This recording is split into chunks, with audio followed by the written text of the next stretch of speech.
waa baraayo soo ifbaxay ninkii iyo geedkii ayaa la kala gartay waxa isdariijiyaanba marka nafta u run sheegtay wiilal dhiigooda u hamuum qaba ayaa difaaca ugu daatay nafi orod bay kugu aamintaa waa kuwa dhabarka jeediyey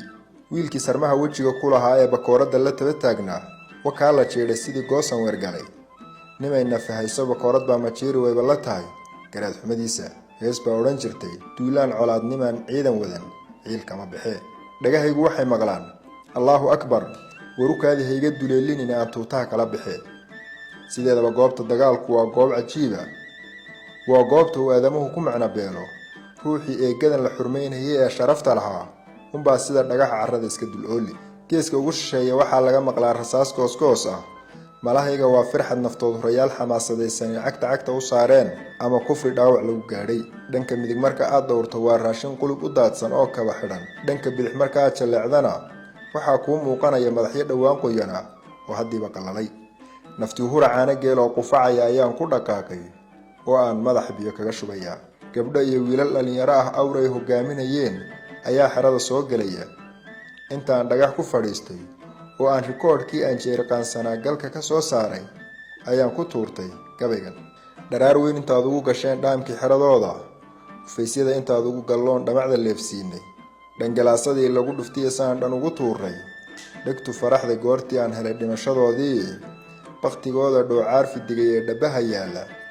dhurwaagii ka geegaa ducayn dhaashintuu helaye warwakaa waraabihii dhargiya dhidaradii baahnaaye rabbi haydin dhowree libtii waydun dhiciseene dharbaaxada kuwada tuugtu way dhaga nuglaadeene abwaan axmed sheekh cali heelaale allah u naxariistee xasuustayda ayaa si iskeed ah dhowr saacadood gadaal isugu majeertay qori ayaan dhulka ku xariiqayaa waxaan la ilmaynhayaa saaxiibbo halganka iigu wehel ahaa oo shahaadada qaatay nin dhintay waxunbuu maaganaa deeqa qoordheer yaa ooga dhigay inuu xalana jannada ku booqday shuhadadii ka horraysay oo salaan kadib uu soo laaban doono waan ilmaynhayaa anigoon u walaacsanayn saaxiibadaydii u hoyday halkii loo badnaa maadaama ay ka baxeen xeerkii koomka oo dhan ma oomi doonaan ma gaajoon doonaan ma walbahaari doonaan jiiro kama jeexi doonaan waan jeclaan lahaa inayna garabkayga ka bixin ama aan raaco laakiin haddii iyaga hadda la kala doorrasiiyo ma aysan oggolaadeen inay dib ugu soo laabtaan kadeedka adduunyada aadamuhu markuu dagaal u qanshaarto wuxuu ku xisaabtamaa guul iyo guuldarro labadaba guusha ninka ciidankiihi waa in uu jugta soo gaadhay ay ka badnaato taw cadowgiisa gaadhsiiyey ciidankiisa dhimasho iyo dhaawac wixii mutay in ay ka badato khasaaraha nafeed uu cadowgiisa baday siday doontaba ha ahaatee xeerarka aadamaha marka aynu raacayno ciidan kasta raggii ka baxay waa uu khasaare u gaar ah xataa haddii uu dagaalka ku gacan sarreeyey iyo si kasta uu cadowgiisa jab iyo hoog uuna ka soo waaqsanaynin uu u baday dhanka caqiidadeenna islaamka marka aynu ka dab qaadanayno waxaynu nahay duul aan sinaba u guuldarraysanin oo ka inaga baxa waxaynu u naqaanaa shahiid casuumaad ka helay allihii boqorka ahaa oo jannu dabaalanayaa yaqiintaas ayaanan marnaba uga warwarin waxyaabaha cadowgu uu guuldarrada u yaqaano allahu akbar wiilashii dhaawacmay awr ayaanu ku qaadnay gabdho lafdhabarta halganka u ahaa ayaa badhaxa u sida naftood hurayaashu waxay yidhaahdaan hebel waa aroos qayle iyo oohin ayaa yeedhaysa waa haweenay dhulka isla dhacaysa waxa ay damaqday kelmadda hooyada 60 jirka ah ee ku barooraynaysa hoogay oo ba'ayay oo 2 jeer gablamay markaas ayay xasuustayda ku soo dhacday saacadihii dhexe ee dagaalka su-aashii saaxiibkay weydiiyey waraxmaaraduna magaca kaamil miyay la baxaan waa runoo kaamil 2 jeer buu hooyadii gablamiyey geerida muusan doonanin balse inuu la dhinto gaal maqale uga yimid inuu dadkiisa adoonsado cidi kuma qasbin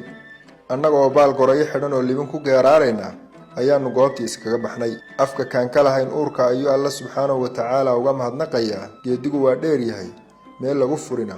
allownbaa og culayska qaniimada ka sokow markan waa la noogay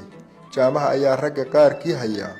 mooraalkaasi lagu dugdugayaa waryaa ka soo bax adigu fiilada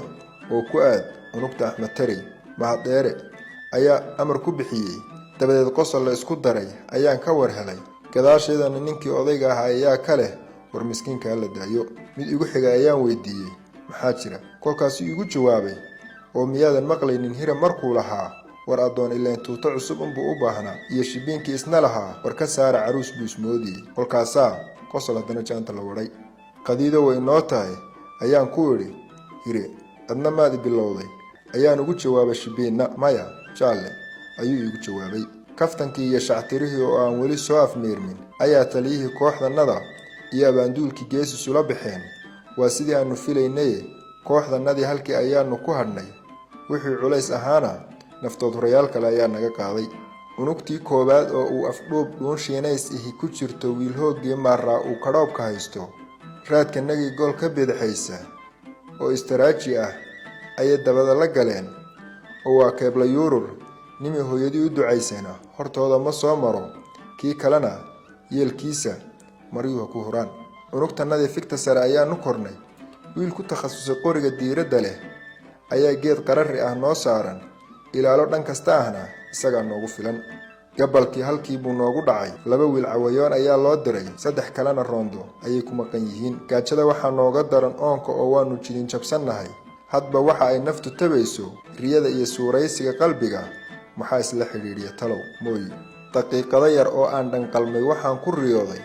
aniga oo shaqlan aan jeclaa biyo ka cabaya oo uu lahaan jiray naftii hore aanu saaxiibo ahayn oo dayr hore shiiday. markaan soo boodayna intaan shaydaanka iska naaray ayaan dhowr ikhlaas u akhriyay. mararka qaar geedaha sortayda ah gadaashooda waxaan ka maqlaa codkii qalbidiinleyda gabdhihii halganka uu rabbi subxaanahu wa tacaala ku xoojiyey. in yar kadibna madatulaya isku kay sawirayaan 3 gabdhood oo mid 2 gamcood falaaso ku wado tuna jeerigaan xambaarsan tahay tan kalena ay bachaaf ah wax ku sido. markay 10 tallaabo ii soo jiraan ayaan ku baraarugaa inay khiyaali tahay. allow yaa run ka dhiga. la soco qaybta xigta iyo sheekaalgameeda dareemin geerida.